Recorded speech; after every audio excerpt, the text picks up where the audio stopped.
On that grind today, ladies and gentlemen. It's the Kayfabe Super Bowl, and issue 5 is almost completed. 2 more pages to go of principal art making. Should bring the page count up to 175 or something like that. So we're grinding right along. The pre-orders for issue 1 continue to be super strong. Always new pages to draw, though. Got to keep feeding the machine. So this week the hope is get these final 2 pages of issue 5 drawn.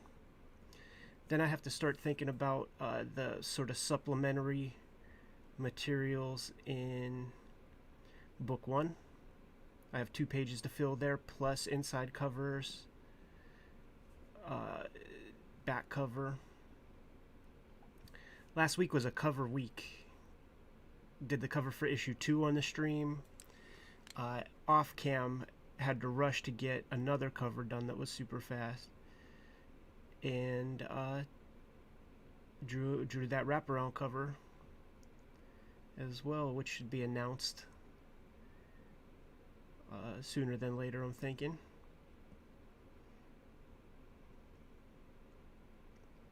Wild process handling all this stuff creatively by myself. Huge thanks to Eric Reynolds at Fantagraphics for kind of keeping me appraised of deadlines and being very good at the kind of bookkeeping of that part of it, keeping things straight for me. I'll essentially hit him up, Chris. Hit him up like Eric, this is what I'm thinking. I'm working on this. What are the deadlines?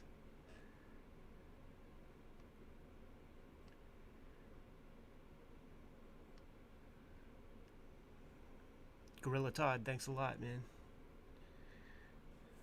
On top of the streams, fresh videos every day. Every day. It's proven super valuable to us.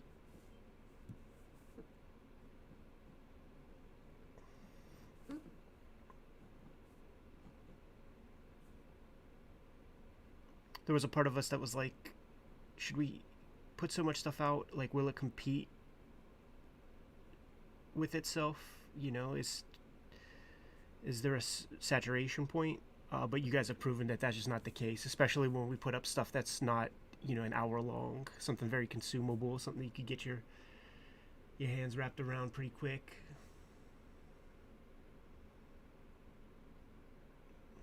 Trevor Nielsen, I like the way you think. He says 10,000 pre-orders, or we ship the non-believers to the Red Room. Thousands have been reserved off the bat. If you haven't done so already, and you're in the States, hit that pre-order button at the Fantagraphics site. Reserve your copy. If you have a cool store to support, it's going to show up in previews at the end of this month. We pushed the release date back 2 weeks for a very smart strategic reason, because we didn't want to compete with Barry Windsor Smith's Monsters book in terms of what Fantagraphics can spend their time promoting. They want to give Red Room plenty of time to breathe, and I'll be honest with you, it doesn't make me sad to be spaced apart a little bit from Barry Windsor Smith. That's some legendary comic making, and you're gonna freaking dig it once you see his magnum opus.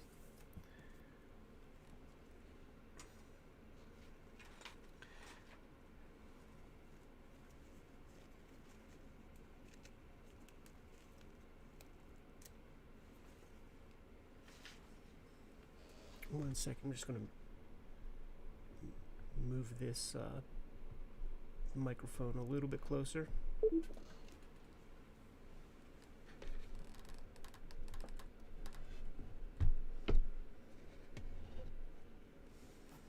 All right, we should be good.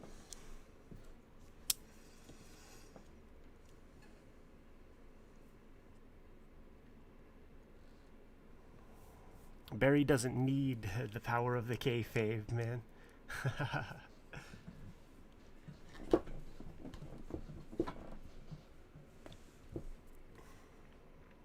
That said, we do have copies of that monster's book, and in due time there will be a video.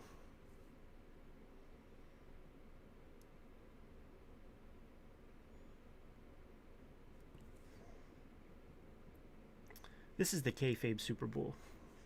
Whenever Jimmy and I are nearing the completion of a book and we're all in,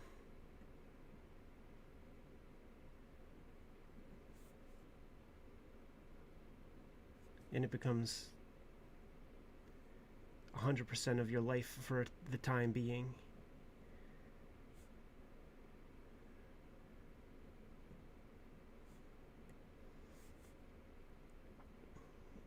So what I plan to get done on the stream here is just this middle image.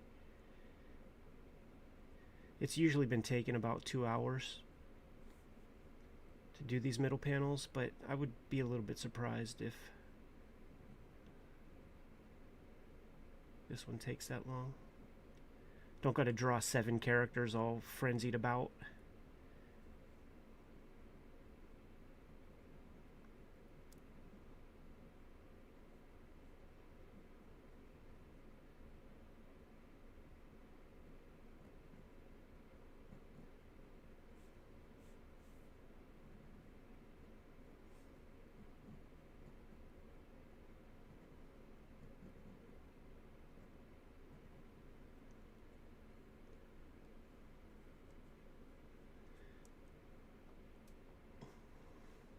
Never track time when it comes to hours spent or anything like that. That's just not interesting to me. The hours spent are the hours needed. I'm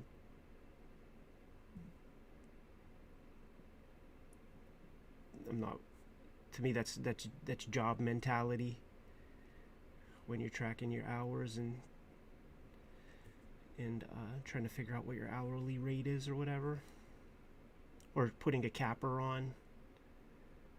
Like, I can spend 10 hours on this page. Like, nah, man.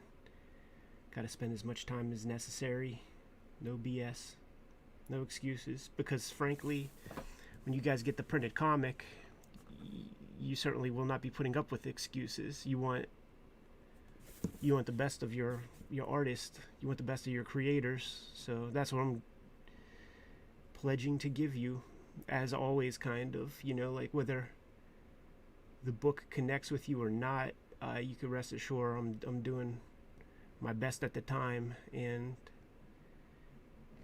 I keep learning every illustration, so the work is definitely getting better and better.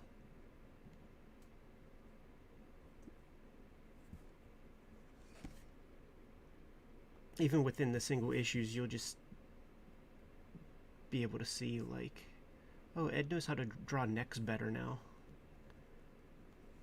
Truthfully, I don't think that, the average bear will notice a damn thing, but there's makers in the chat. There's makers who read the comics. They'll see it.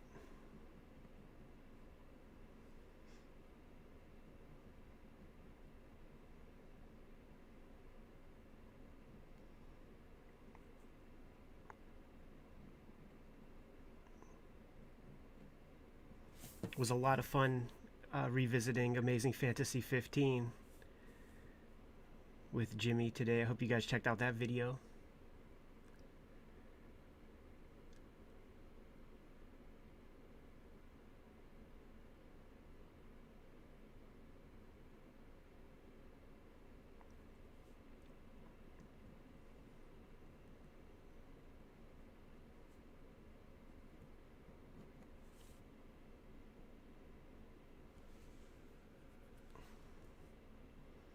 Really cool to see how strong Spidey was. Just the general concept from the very beginning. If you're kind of new to the stream, what I'm doing here is just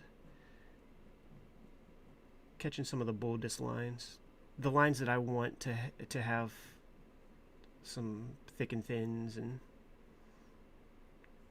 I want to control some of the line quality. That's why I use the dip pen. The real fun stuff and the real kind of illumination of the piece starts to happen when I bust out these little fine liners.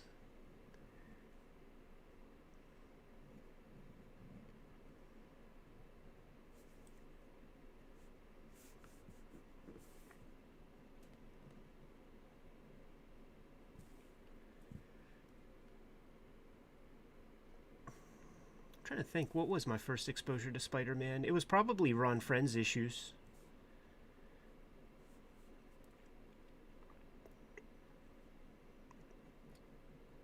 You can absolutely chalk me up as being one of those comic readers that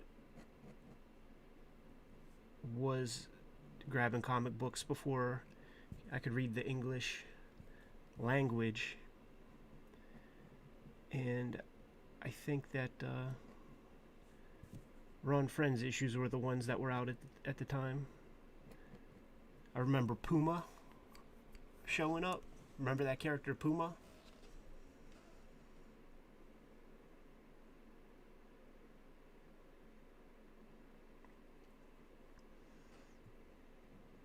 But I was there for Hobgoblin and all that stuff, man. I was a McFarlane head on Hulk. Basically, my parents grabbed comics as like cheap toys. At the grocery store, they go pick up some lunch meat or something, come home with a little comic, and they're gonna grab the stuff that they know. You know, they're not gonna grab.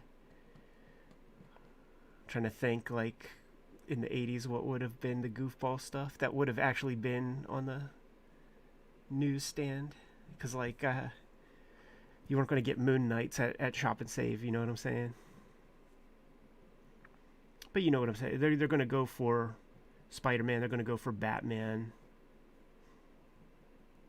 They're going to go for Hulk, stuff that they've seen on TV.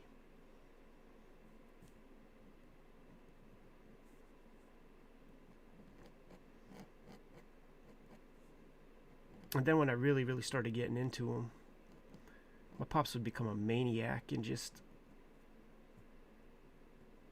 go to flea markets and just grab whole boxes.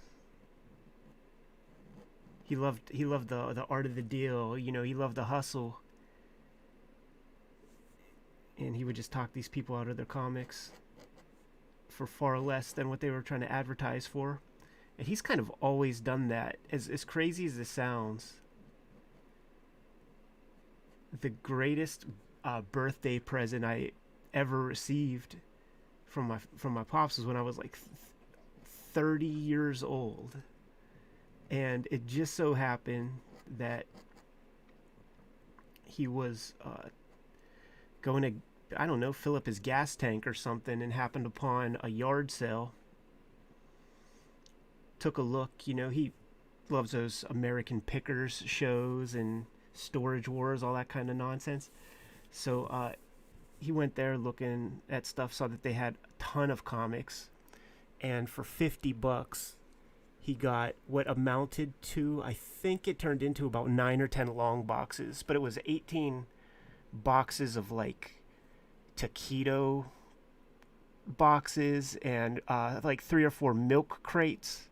And he just hit me up, "Hey son, I got 18 boxes of comics here." And I was thinking long boxes, and I'm like, oh man, where am I even going to put that kind of thing? And when I went to his house and checked it out and just saw the mania of it, and saw that it was like some milk crates. And by the way, these milk crates, they were stacked. They were like tight. You couldn't move a book. It made me super stoked, because it was clearly somebody who loved comics, but somebody who wasn't a part of any kind of like comic shop fandom or whatever. You know, there was no bags and boards. There was it was like a very pure collection.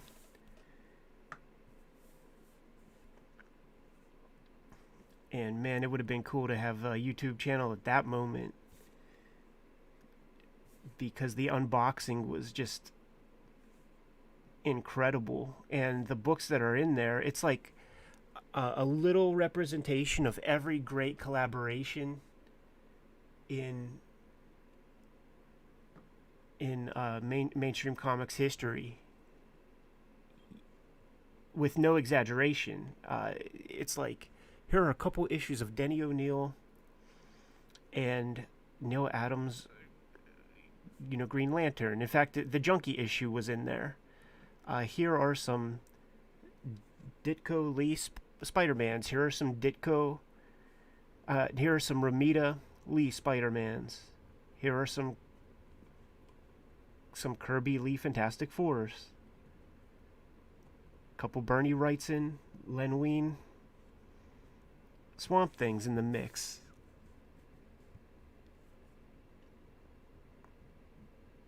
The one thing, though, that was like getting my heart racing was when I got to the Iron Fist vein, and it's like Iron Fist 1, 2, 3, 4, 5, 6, 7, 8, 9, 10, 11, 12, 13, 15, or however that plays out. The Sabretooth issue was not in there.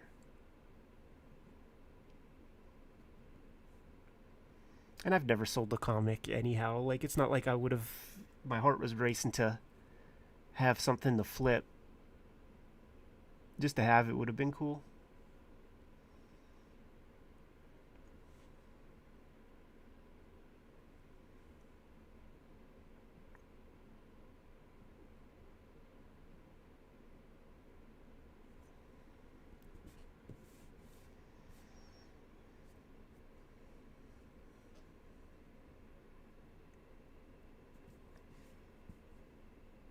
Yeah, true reader collection. That's well said. And you could profile the reader. I mean, it was somebody who was around in the 70s, who collected up to the 90s. A little bit. Maybe there was a little bit of 90s stuff. But they definitely had specific interests in a way. Like, I have a lot of Flash comics in this house. Far more Flash comics from, like, the 70s than I ever thought I would.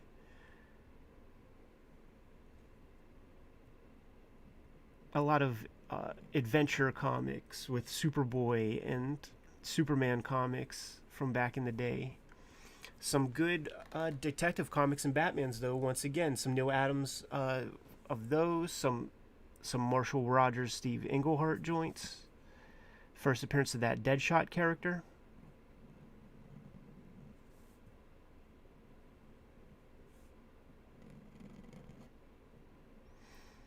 And the kicker to that specific collection was that, no exaggeration, it was probably 3 blocks from my house where my dad scooped that up.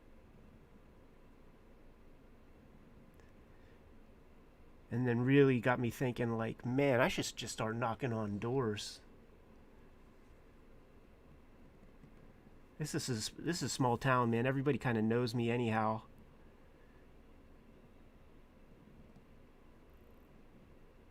So just be like, you have any comics on deck? Like, the fact that there was such a cool comics collection 1,000 feet away from the door. It's crazy.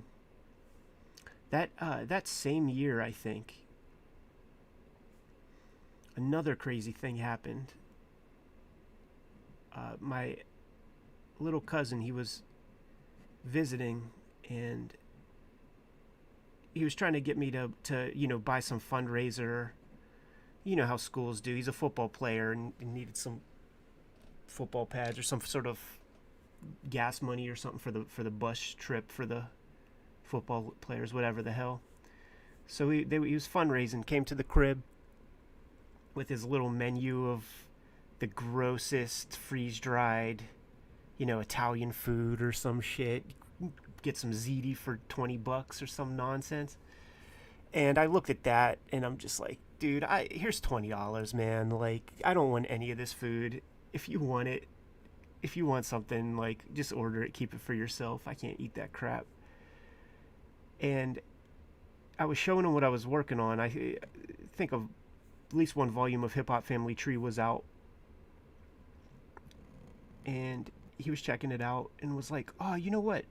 At my house, my dad just dug out all of his old comics and they're kind of yellow like this, and the paper kind of looks like this." And I'm like, "Say what? Like you're bringing me this food menu of poison, and you got a box full of comics at the crib, and you guys don't give a fuck about comics anymore, or your dad doesn't care about them anymore, whatever.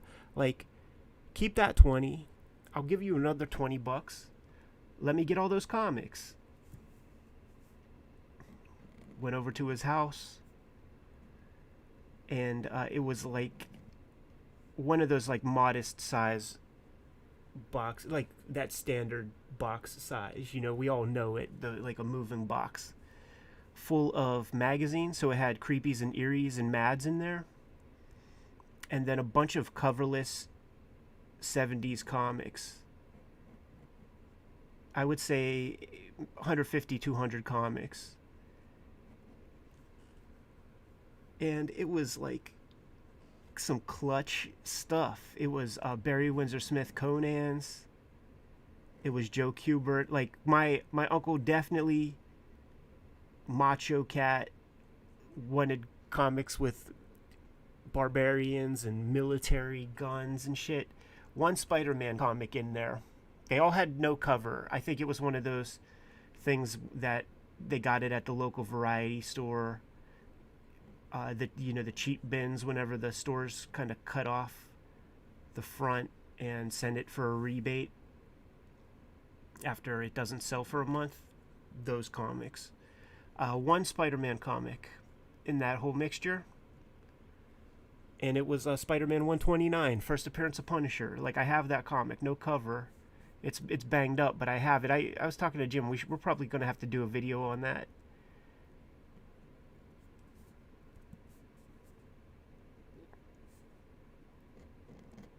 But I talked to my uncle. I'm like, "You've known me my whole life. I do this. How did you never tell me about your comic collection before?"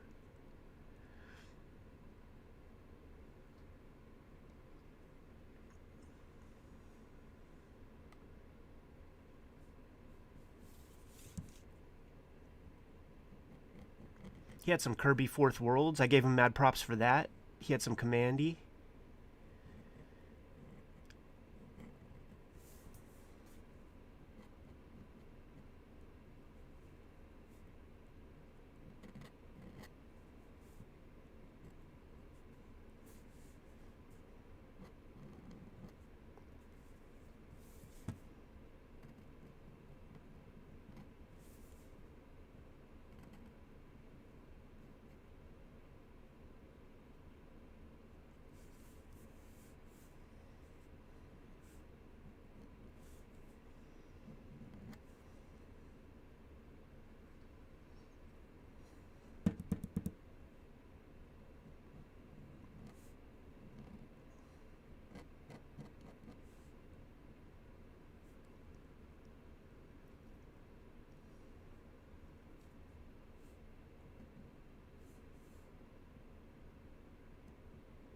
Who's hanging out and drawing as I sit here and draw? That's one of my favorite questions to ask, because just feeling that energy kind of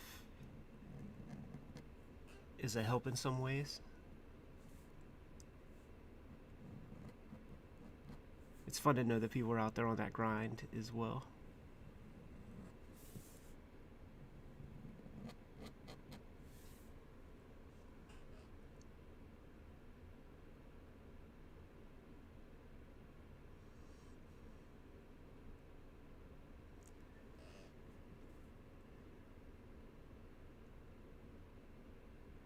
Working on the cartoon F is for Family. Is that Bill Burr?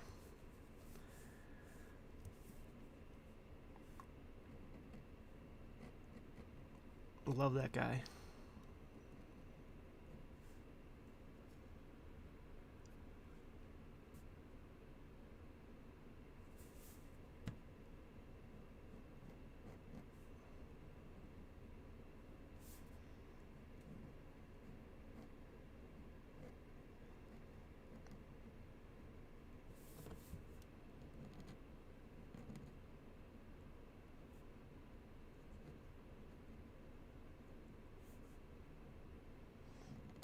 Kayfabe in the drapery there.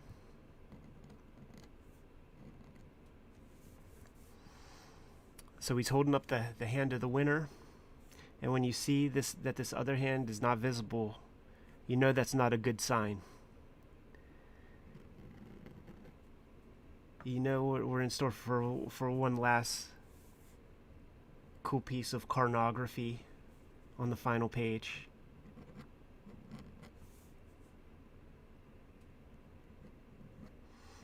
And at this point, this will be Red Room issue 5. It will be no secret to the rhythm of the spirit of the comic.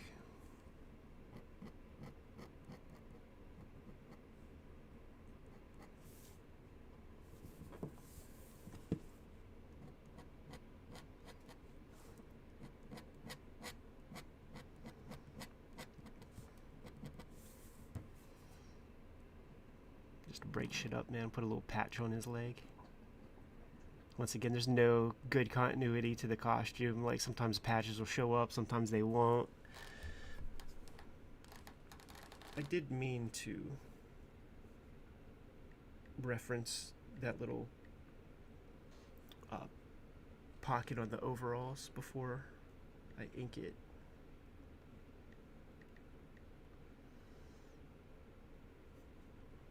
So I'm just Google image searching overalls and finding something that I like. Ah, yeah, there we go. That's a good one.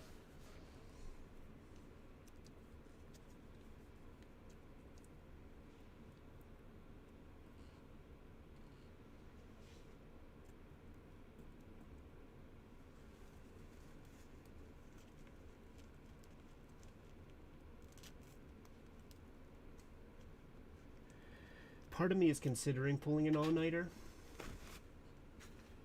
to just definitely get this thing done before my kayfabe responsibilities kick in,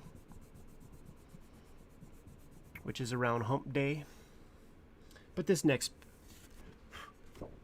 the final page is going to be easy, in a matter of speaking, in terms of inking. I like the idea of this guy like wearing Oshkosh Bagosh overalls or something.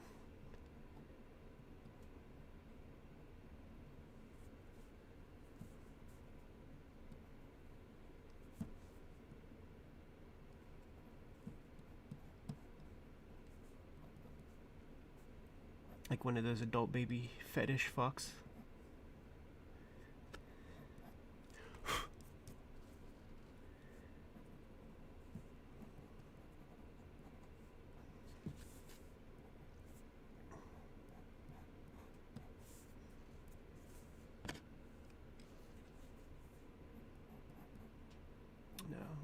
Out like that, man. I gotta try to sell the 3D of that tummy.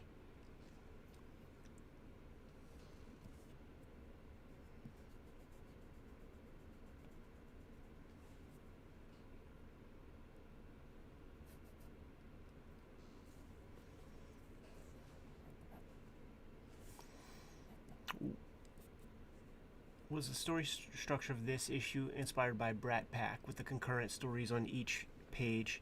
Not, you know, that's a good question, and I was going to say no because I consciously didn't have that in mind, but we did cover it, and that fits, you know. So maybe, like, on a subconscious level, that kind of thing happens, you know. Like, when I'm in my writing mode,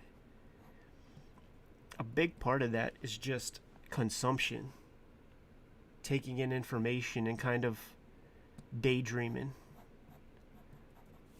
This issue was written well after we reviewed it, and by the way, that's a sleeper hit of Kayfabe. We did it and we were excited to do it because we like that comic, not thinking that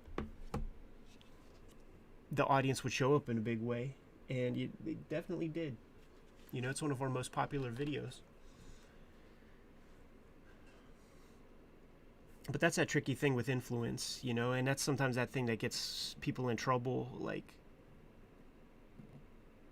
getting steered in a direction and not realizing it. Not the case with this. You know, there's not like I have, you know, superhero revisionist storyline or something. Just saying that that kind of thing definitely does happen.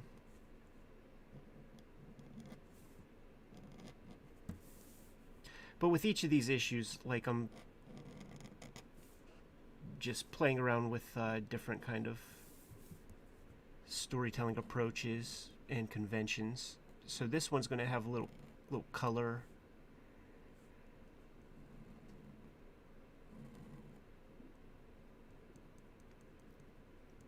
And I'm using Zipatone, which is the first time I'll be using that.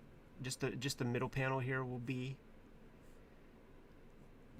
duo shade.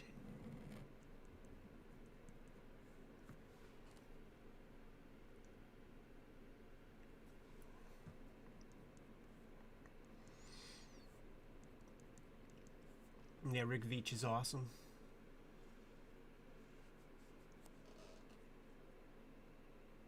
We'll do Max Immortal eventually, I'm sure.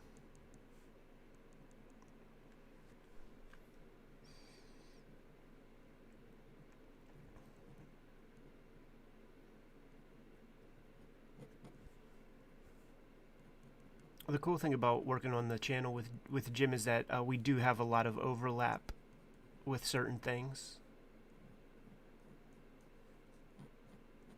So when we do those big videos, it's usually a pleasure. I say usually, but it's not like it's never not been.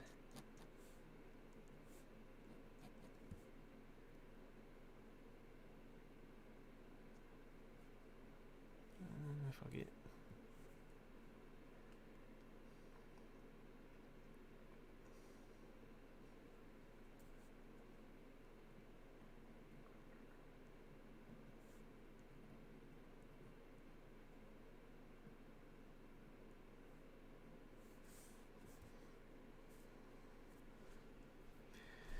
Half hour in and almost done with the dip pen. That's a record.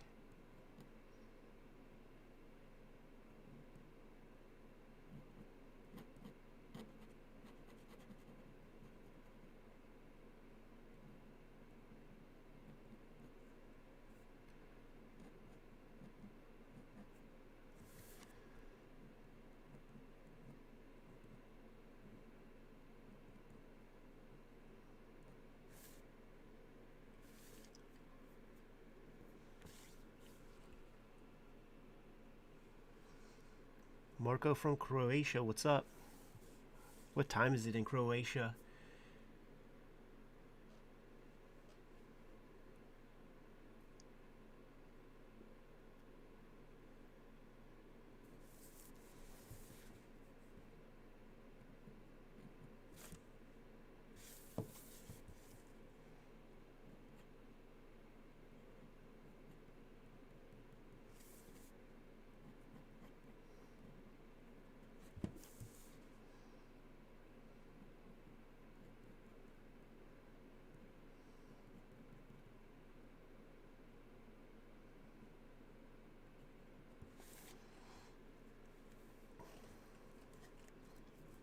We'll bust out the dip pen again if necessary.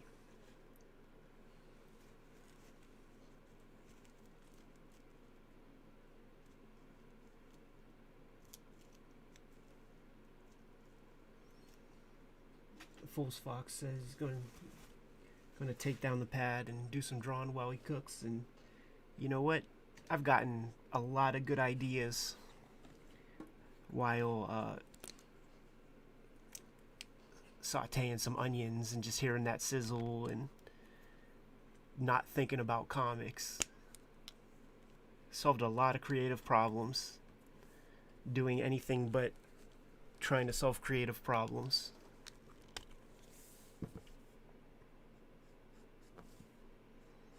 The old cliche, the good ideas come in the shower, that can certainly be extended to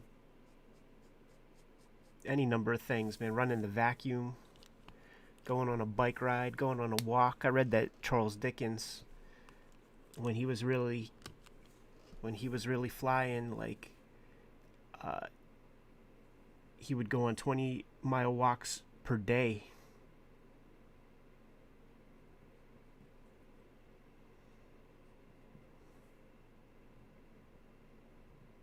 And they did say walks, so it's like, what is that, man? Just basically walk for 8 hours?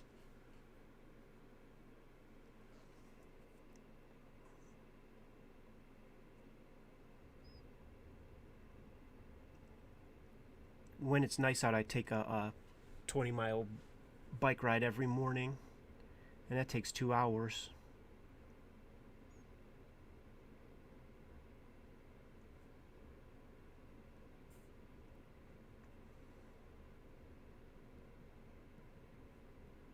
Just do a big loop around the city.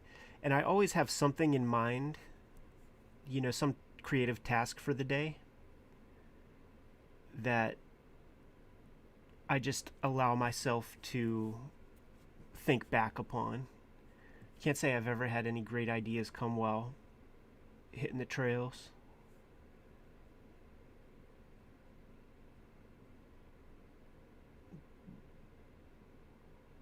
But that stuff is very meditative to me. It's because it's like, can't be thinking about comics right at that moment, or else you might have to go to the hospital.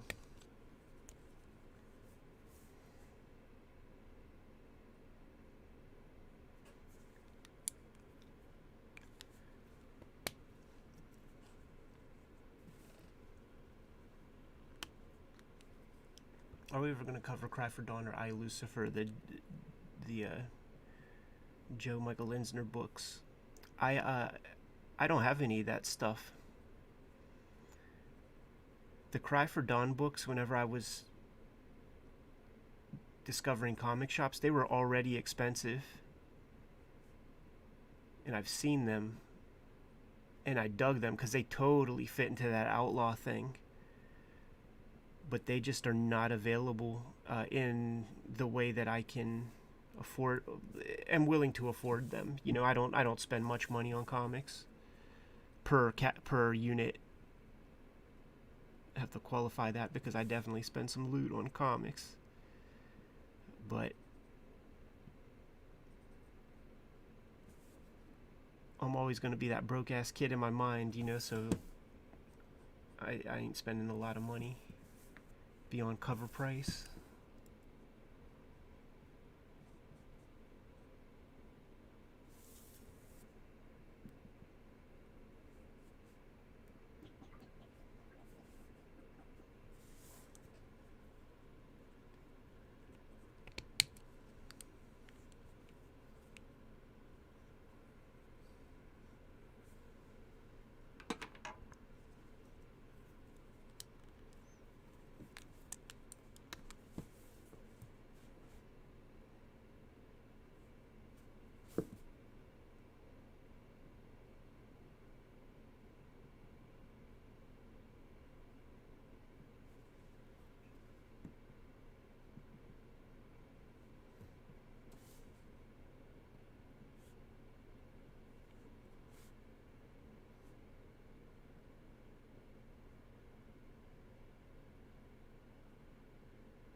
I don't have too much Astro City comics.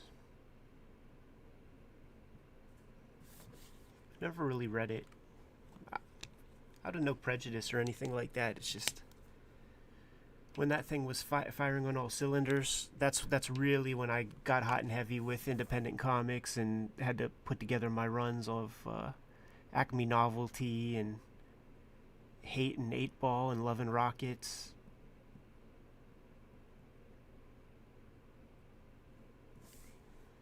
So that's another blind spot for me.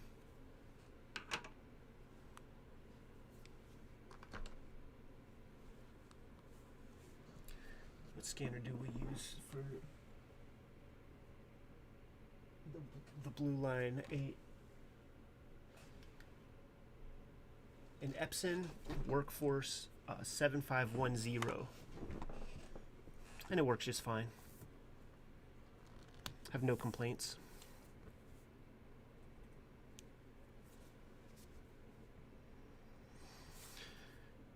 But I also don't know what I don't know, so if I, printed up a blue line on a great printer, I might have something else to say.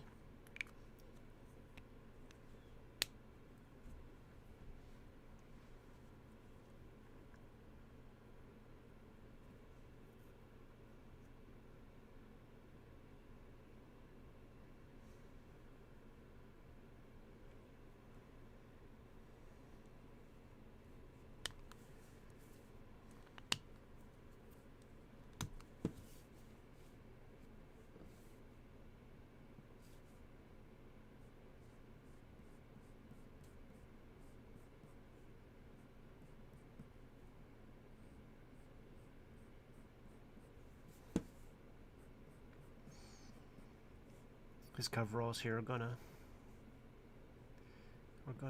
be in duotone, like the darker shade. How'd you guys like that duotone video? Did you check that out? That was a fun one. One of the things that we're gonna record this week will be a duotone physical demo. Draw an image. I'll probably draw and ink it ahead of time, and then just apply the duotone on the video and explain the process, explain the thought behind it, and just kind of show you the magic of those lines just developing before your eyes. It's a very cool thing, and it's very sad that that medium really doesn't exist any longer.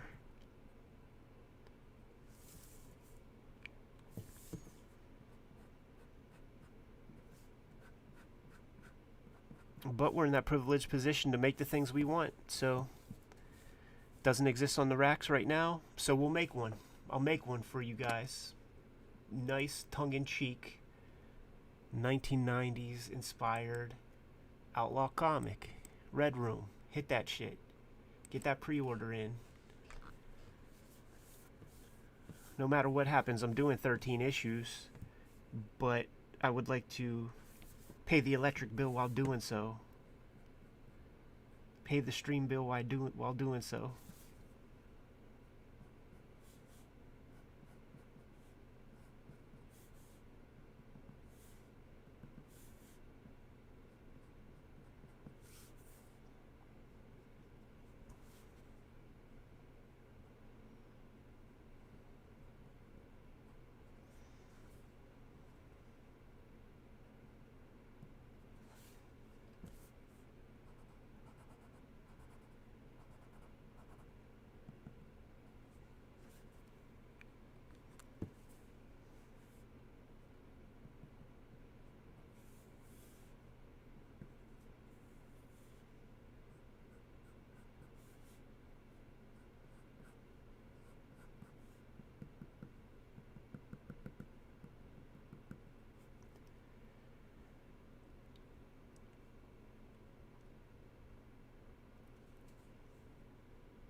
Get the comic in any way that's convenient for you. If you have a cool shop that you like to support, obviously make that happen.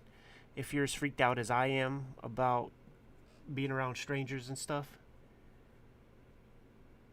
pre-order the comic and it'll be delivered just like your Grubhub meals or whatever.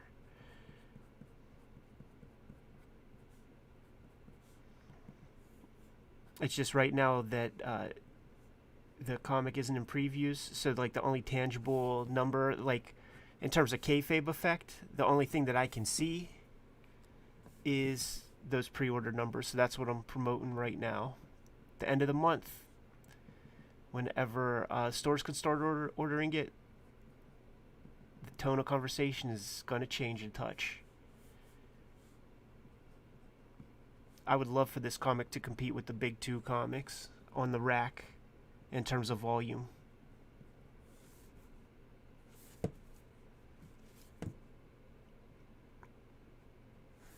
I feel like it should. You know, we got a good army here.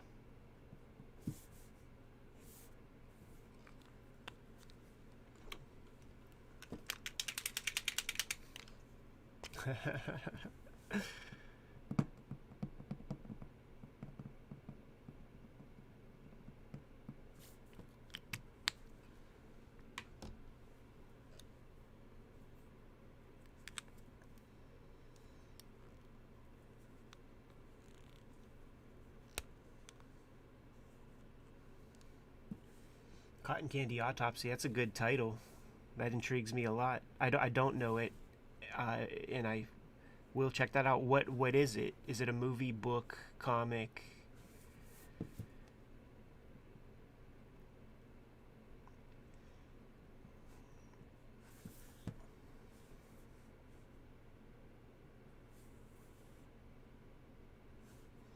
I watched that Richard Ramirez Netflix series, that 4 episode joint.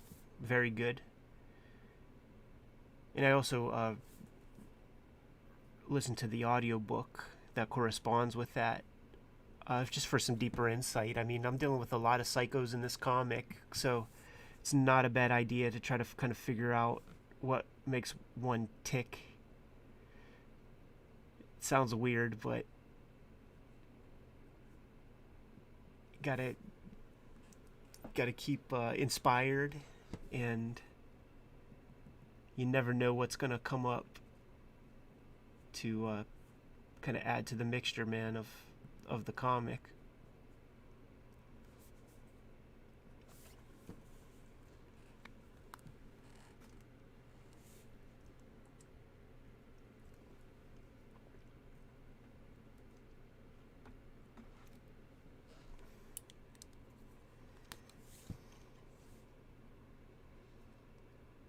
The French exploitation films of Gene Rollin.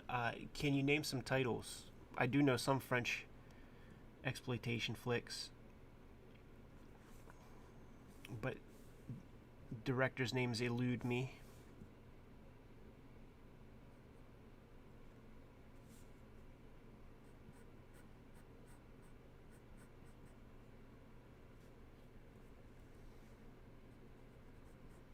Are you kayfabing me, Kelly Forbes?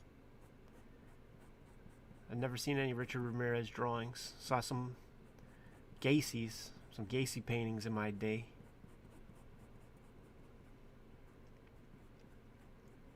One of the things that I wasn't able to find when I was out in Japan, in Tokyo, were the manga by Issey Sagawa, the famous cannibal who, through bureaucratic red tape, didn't have to serve much time in prison at all and is a free man, and became a kind of D-level Danny Bonaducci type celebrity, which includes mangaka. Like he made manga.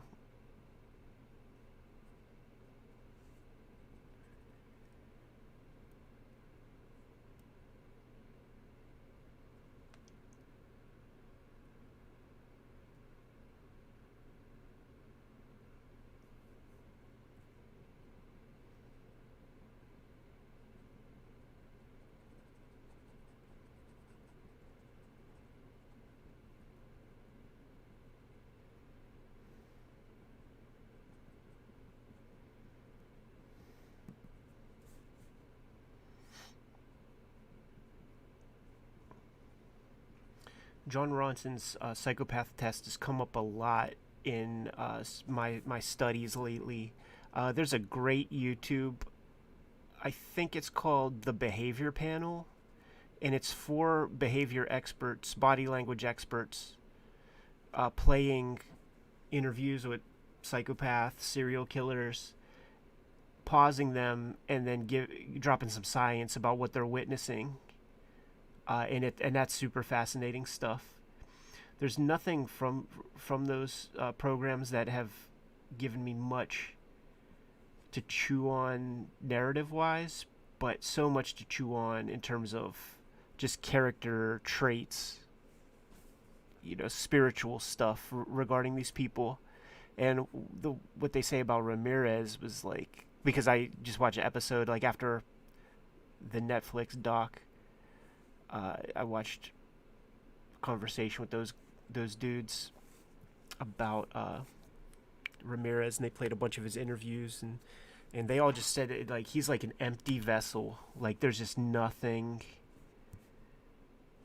going on inside, just pure narcissism.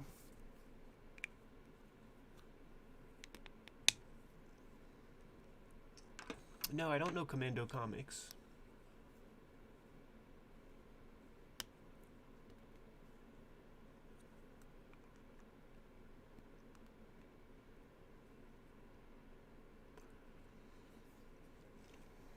But in those conversations with those behavior panel guys, John Ronson's book comes up a lot.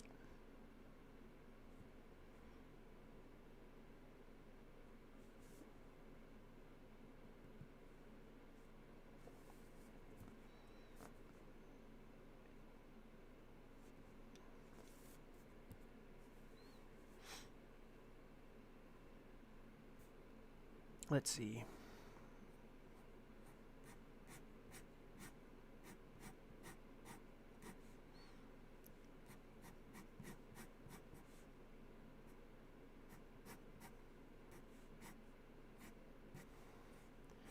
Need this to feel heavy, so it's like straight down. Straight down has to be the furthest line, so that it just is like straining that poor creature's head.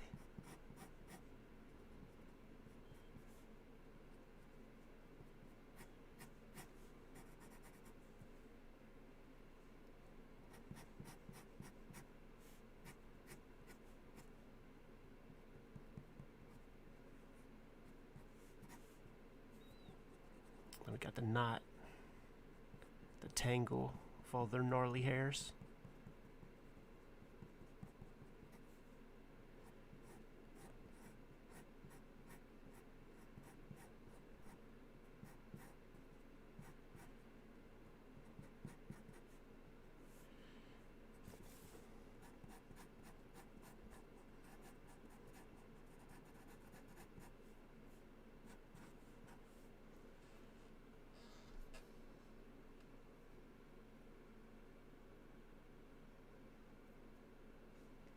Yeah, I got that. I actually started listening to that Serial Killers A to Z. And it's a little too broad. Like, it's given... I sort of heard all that before kind of stuff. Like, I'm looking for idiosyncrasy at this point. Good suggestion, though. Thank you. It would certainly be a good place to start with this kind of endeavor.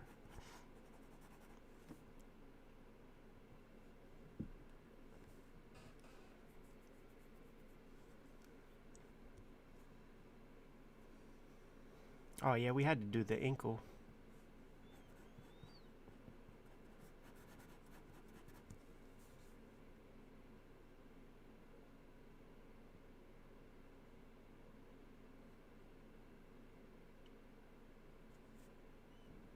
I actually didn't realize that Jimmy had it, or else we would have done it a long time ago. Like, I have the Inkle 2, volume 2 of the Epic run.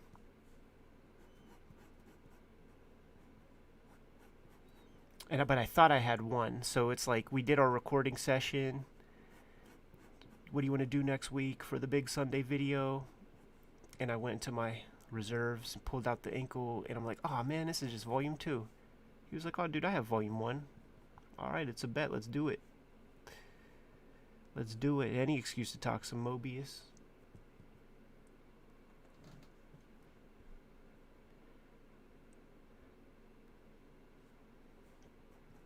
Another series of books that were real good was the stuff that's written by that Mindhunter guy.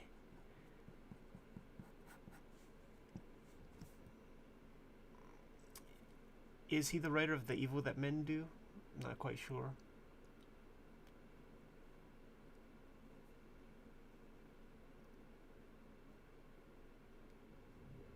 Yeah, Monkey, you are not BSing, man. At the beginning, I was like, "Oh, Jimmy, is this video going to be a half hour long? Is it going to be super quick?" But you could talk about Mobius artwork. We when in doubt, talk about Mobius artwork.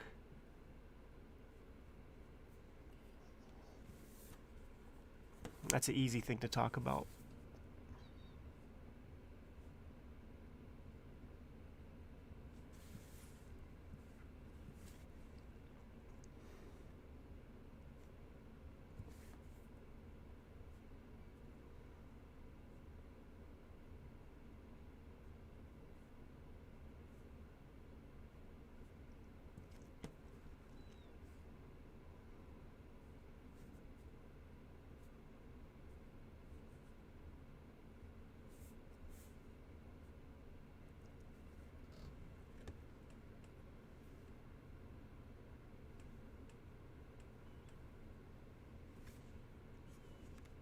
Paradise Lost documentaries noted, and we'll check them out for sure.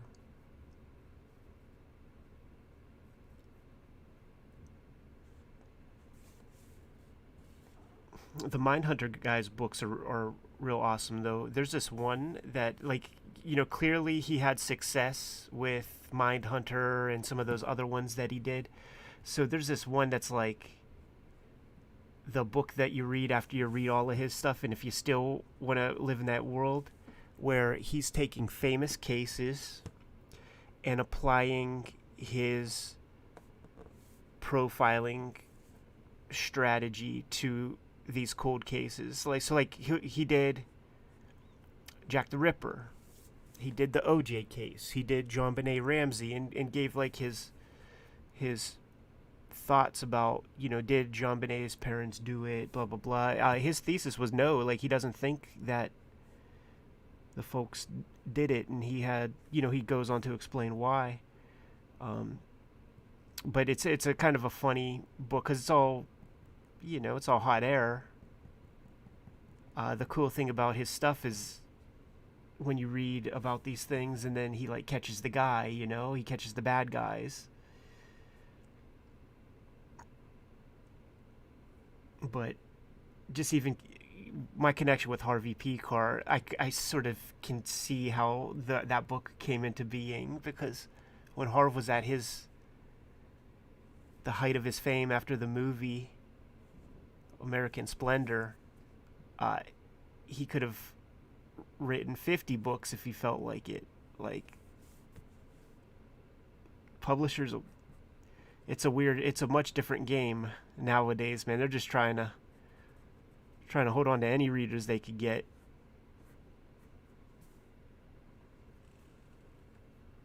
And if you have a movie made about your shit, man, they'll publish anything you make.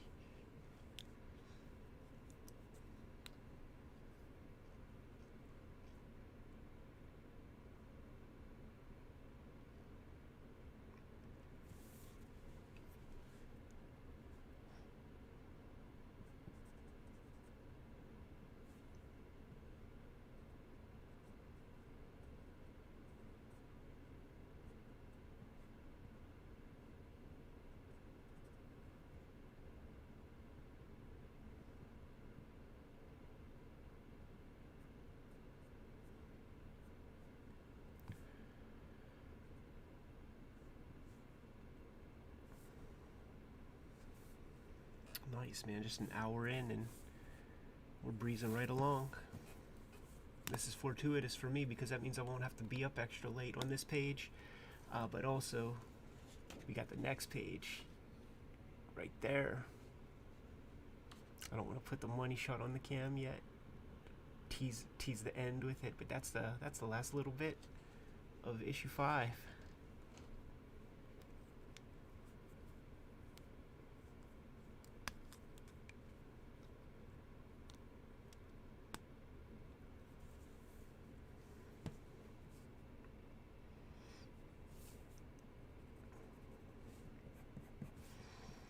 Also, just any just general fiction, horror recommendations you guys have. I'm always keeping my ears open for that stuff. Like last night I watched the first episode of Masters of Horror, the J.R. Lansdale story. Girl gets into a car accident, lonely highway, hits another girl.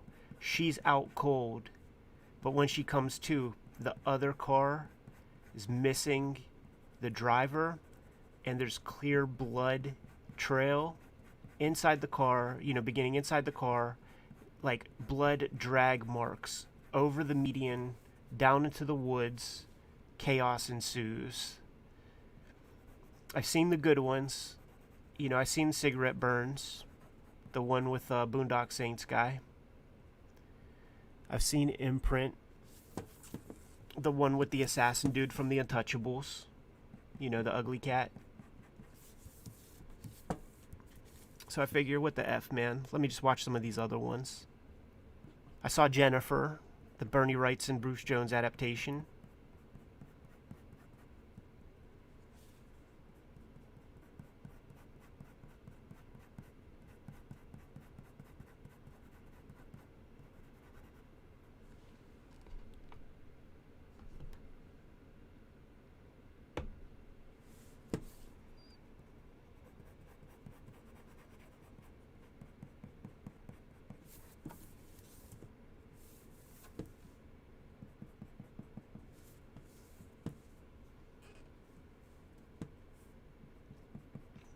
But I sort of like them for just being like tongue-in-cheek, modern Tales from the Crypt type shows. Also, the length appeals to me. 50 minutes, get in, get out. It speaks to the format of this comic. I'm not dragging out a simple story across 150 pages like your average monthly comic. This is the antithesis of your monthly comic that takes advantage of you by forcing you to spend 50, 60 bucks to read one story just so that the writer can milk one idea for 6 months. No, I'm trying to bring you a lot of ideas. I've not seen the new Creep Show, but I should, absolutely. I'm gonna write that down right now. My regular handwriting is real shit. My comic book lettering is like drawing to me. Very calculated, methodical, because my regular handwriting is just awful. Unreadable. Yeah, Johnny Douglas, the Mindhunter dude. Good stuff.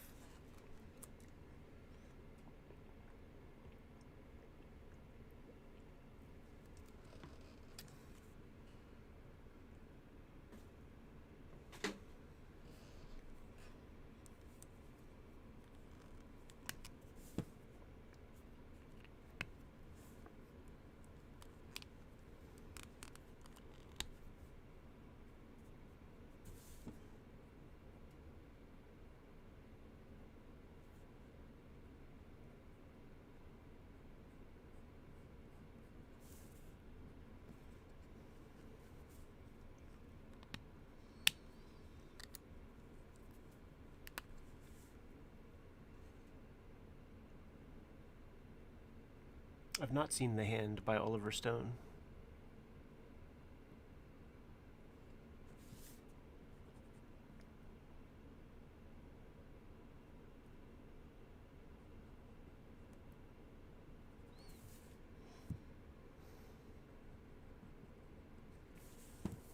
I definitely have to thank you guys for the recommendations you've been giving me. Just like, I've been peeling something off like once every other day or so. It would be nice to check out something every day. But what's going to happen after I finish this, it's like this page, then the next page. Then is the writing part. And I plan on doing a lot of movie watching and book reading for a week or so. while I write. The streams might go dead a little bit. Though there will be like some things to draw.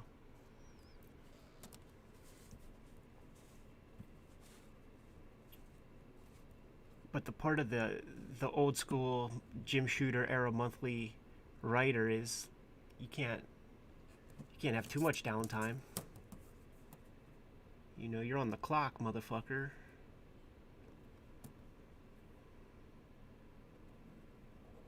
What am I doing?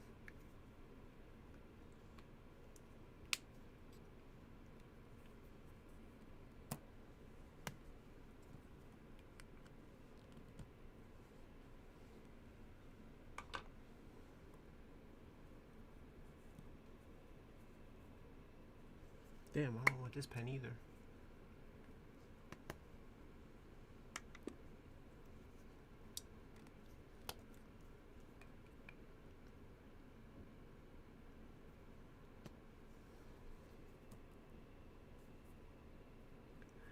Holy fuck. I don't want that pen either. Man, I got all my shit screwed up. Alright, here we go.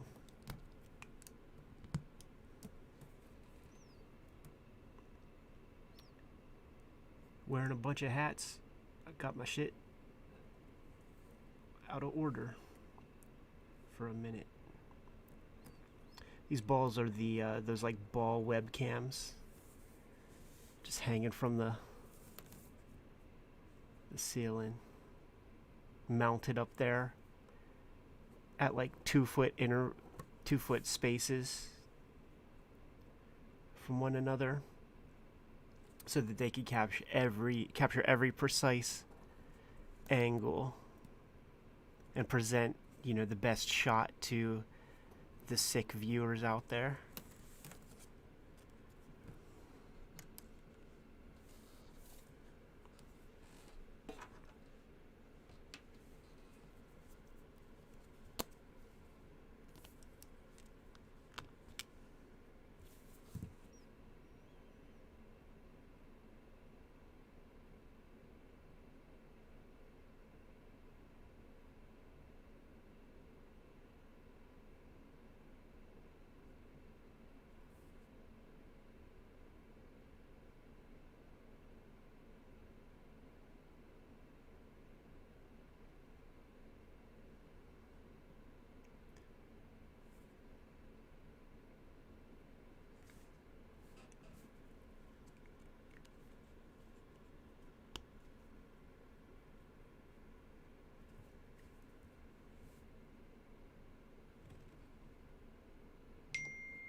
Sick, man. Fantagraphics is like, you must be streaming because the pre-orders are rocking in. Very cool. Thanks a lot, guys. And if you haven't pre-ordered Red Room yet, hit that link. Go ahead and do it. Let's keep that rally going. Let's have this comic compete against any of that Big Two stuff, that corporate product that's out there.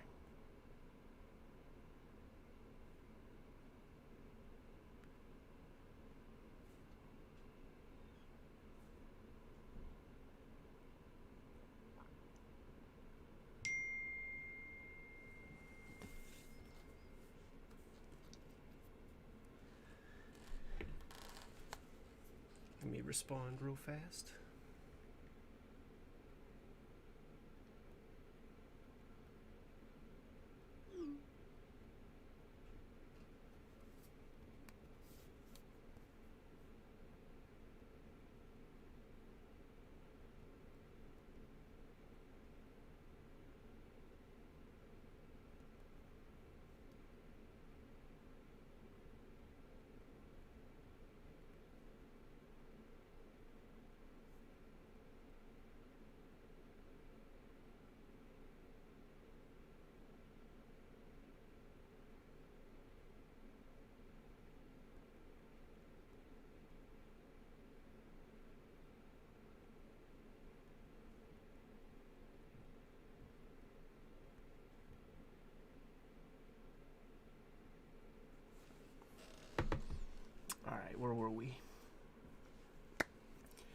back to the lab.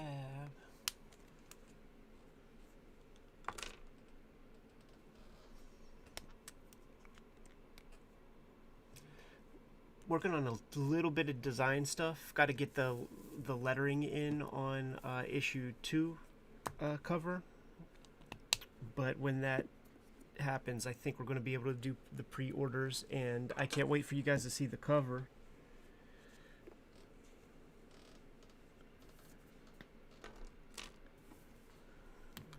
You know, I drew the bare bones of it here on a stream last week.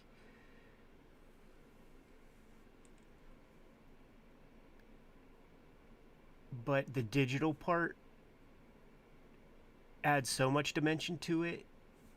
You know, there's going to be like this matrix-like binary code scrolling through the back, and then the lettering on top of it is going to add like the next layer. So when it's fully graphically designed, I think they'll be able to put it up. Oh, that is a good question. I'm going to ask Eric and them if they're going to be quick to post the pre-order up there. I think they should. You know, keep the rally going.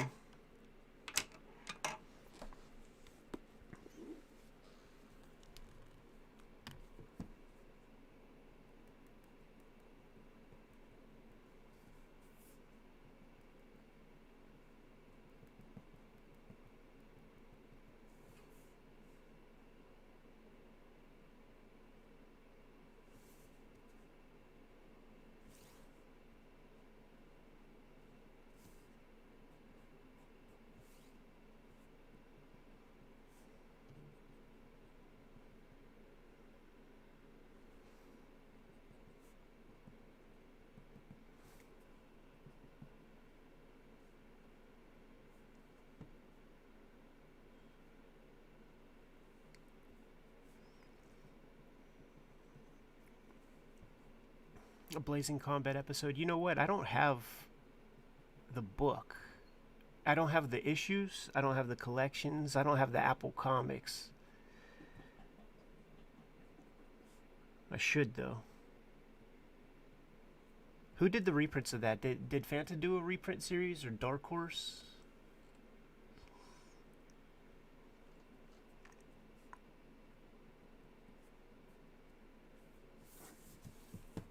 I should have that in my library, though.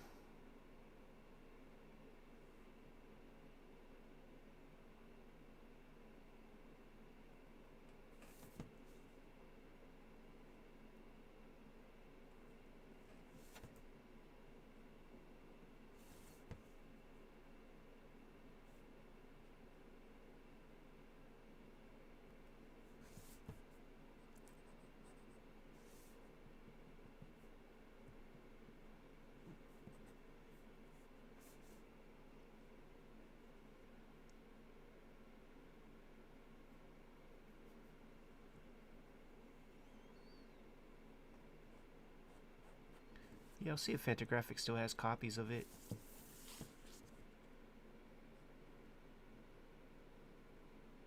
There's a couple things I need to get. I need to get Humbug.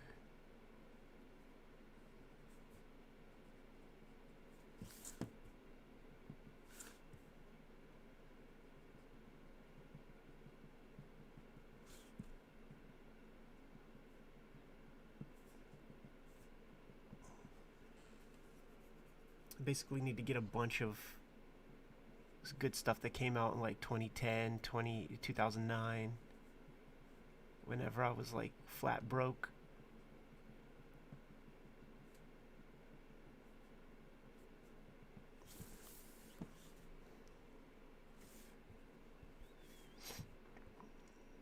So these like ceiling cams, and then I imagine there are like these windows here, and there are webcams behind them to capture that like mid-shot angle.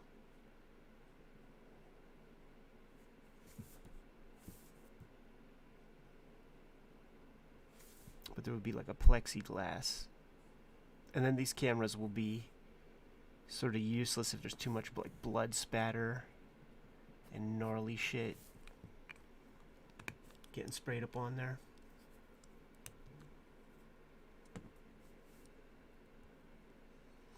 JC, you're not the only one, man. Like that hair club for men shit. Not only am I a president, I'm also a member. Like, both Jimmy and I, depending on the week, you know, he'll bring something over, and we have the benefit of like doing the videos, so we get first dibs of like, all right, man, let me go on eBay and get this thing, man, before we put this video live. Try to get the cheapest one or whatever.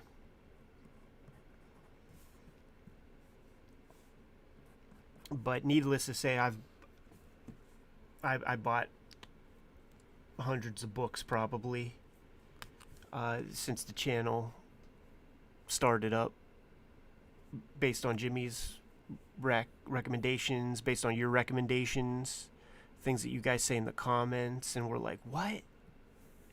How did that slip by us in our old age?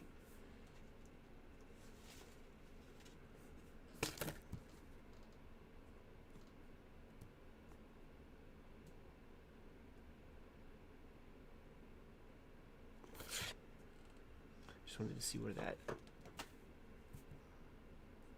window connected.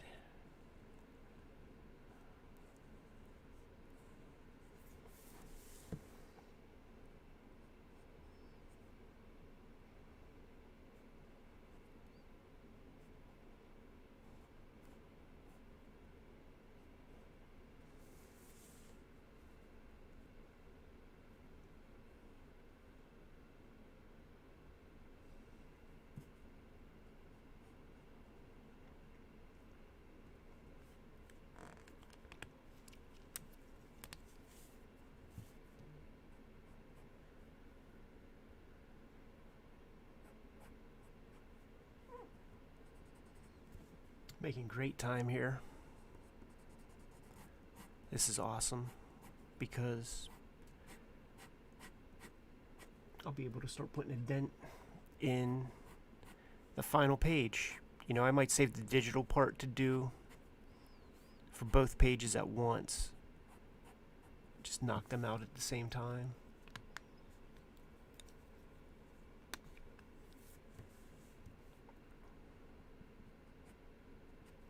I'm in a drawing mood.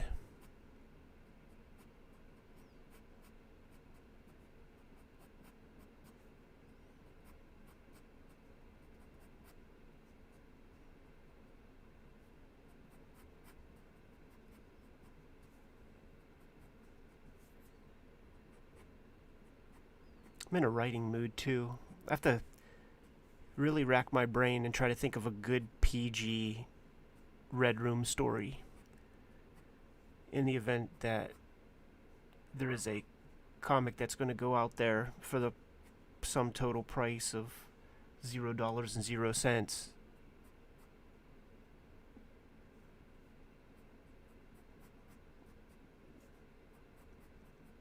And that's an interesting creative challenge to give myself with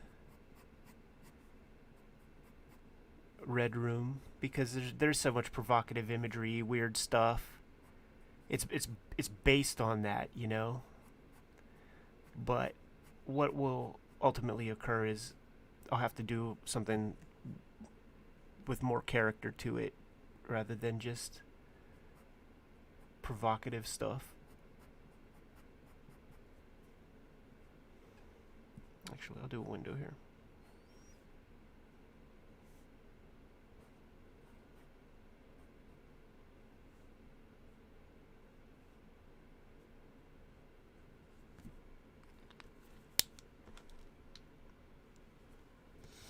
Yeah, that crossed my mind, Sam. Do a little something like that. You know, Marvel Universe, DC Who's Who, character profiles. That'll be valuable because I want cosplayers to start showing up adorning Red Room gear.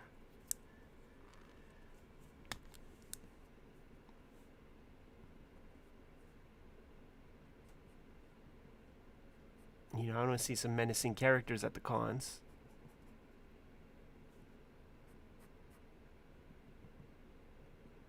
I don't know how that will go over,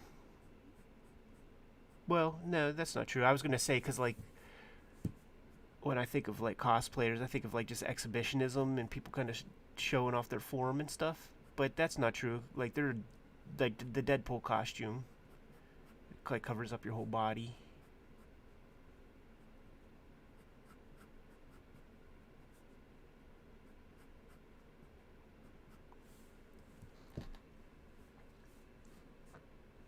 Yeah, I do think we'll see some poker faces for sure.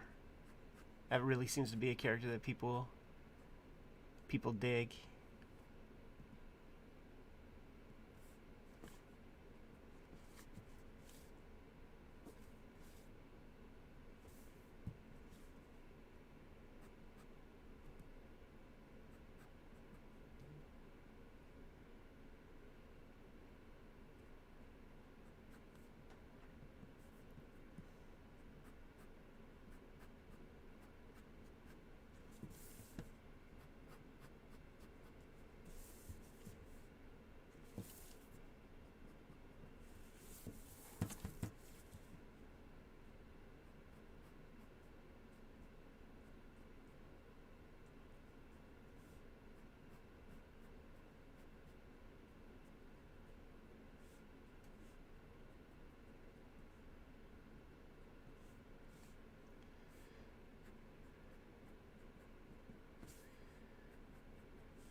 All right.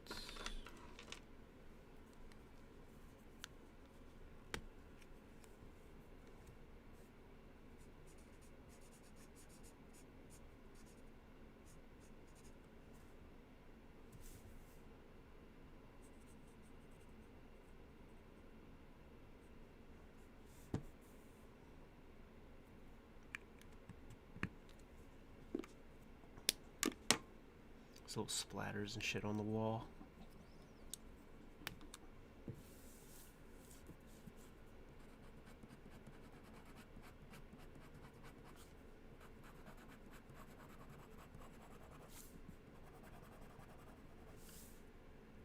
Nah, that's weak.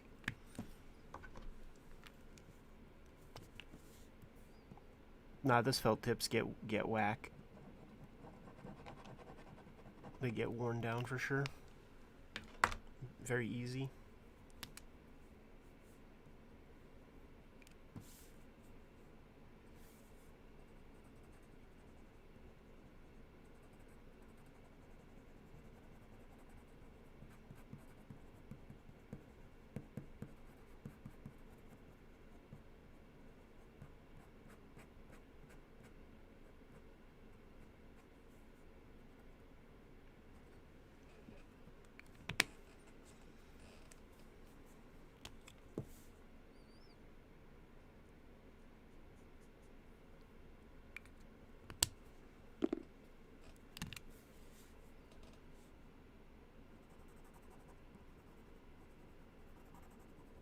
Nah, I shouldn't do that. Too close to the knot.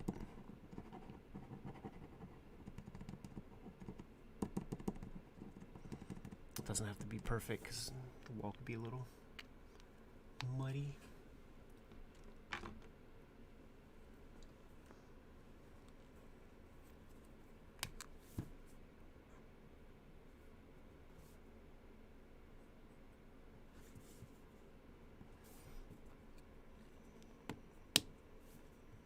Cool. There it is. Got that middle panel done. Now it's time for the digital part of the process for this page, and then the last page is going to need drawn.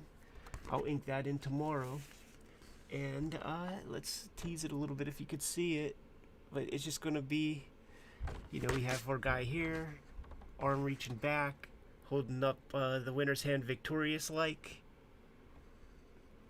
and then boom, keep the bottom jaw intact, eyeballs flying, brain matter going all over the place. Sayonara, suckers. That's a statement of that issue. Even the winner of of the Rat Queens doesn't escape unscathed. Also, by the way, I like the way I'm playing around with these like pools of black. I think I'm gonna keep on that tip. Anyhow, Kayfabe crew, thanks so much for the support. You guys have freaking Fantagraphics texting me in the middle of streams, man, because of your pre-ordering rallies. So there's that link once again. Hit it up. Get your copy reserved, sent to your doorstep when the time comes. Much appreciated for everybody who pre-ordered so far. It's going to be in the catalog that stores can order from at the end of this month. Thanks for supporting the project. It's going to be monthly, man, so let's keep that rally up. Thanks a lot. Goodbye. Stay well. And keep reading. Keep making more comics. Peace.